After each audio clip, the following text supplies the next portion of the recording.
இன்னைக்கு என்னோட 3 month weight loss ஜேர்னியோட டே 38. காலைல அஃப்ரெஷ் ஷேக் எல்லாம் குடிச்சு முடிச்சுட்டு கடைக்கு போயாச்சு. இன்னைக்கு போன வாரம் பொங்கல் முடிஞ்சது. இன்னைக்கு 8ஆம் பொங்கல்.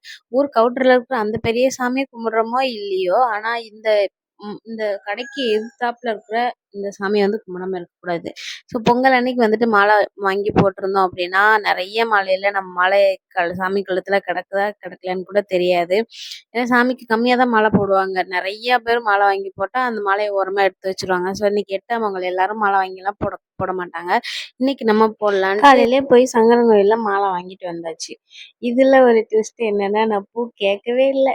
கேட்காம அதிசயமா எனக்கு மல்லிகை பூவெல்லாம் வாங்கிட்டு வந்து கொடுத்தாரு. ஸோ சாமியை நல்லா மாலை போட்டு சாமி கும்பிட்டு நல்லா தரிசனம் பண்ணிட்டு 2 பேரும் பட்டையோட வந்தாங்க. அதுக்கப்புறமா ரொம்ப நேரம் கழிச்சு தான் சேவல்லாம் அறுத்துட்டு பிரசாதம் கொடுத்தாங்க. சக்கரை பொங்கல், வெண்பொங்கல். எனக்கு இந்த கோவில்ல கொடுக்குற இந்த வெண்பொங்கல் எனக்கு ரொம்ப பிடிக்கும். நான் வெண்பொங்கல் மட்டும் தான் சாப்பிட்டேன். ஹர்ஷனுக்கு சக்கரை பொங்கல் ஊட்டி விட்டு சிவாவுக்கு சக்கரை பொங்கல் கொஞ்சம் எடுத்து வச்சுட்டேன். அப்புறம் இதுக்கப்புறம் பெருசா பசியே இல்லை. சாப்பாடு அப்படியே இருந்தது. காலையில செஞ்ச இட்லியே தீரவே இல்லை. அதனால 2 இட்லி, சாம்பார், சட்னி, 2 முட்டையை வச்சு மதியான சாப்பாடை சூப்பரா முடிச்சுட்டு அதுக்கப்புறம் கடைக்கு போயாச்சு. கிடாய் வெட்டினாங்களா. ஸோ 2 கிலோ மட்டன் சொல்லியாச்சு அம்மா வீட்டுக்கு சேர்த்து. அப்பா சாயந்தரம் வந்திருந்தாரு மட்டன் வாங்கிட்டு போறதுக்கு. பிந்துமாக்கு நாளைக்கு ஸ்கூல்ல கிருஷ்ண ஜெயந்தி செலிப்ரேஷன் பண்றாங்க. அதனால கிருஷ்ணனுக்கு கொடுத்த பட்டரை ரெடி பண்ணி கொடுத்துடலான்னு கடையில இருந்து ஆடை எடுத்துட்டு வீட்டுக்கு போயாச்சு.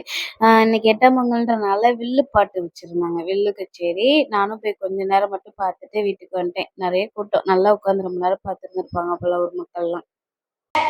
ஒரு வாட்டி குறைஞ்சு போச்சுன்னா சேர்த்து ஒரு குடி குடிக்கிற அதுதான் வெளியிருப்பதான் இந்த ஆண்டவனுக்கு கடமை.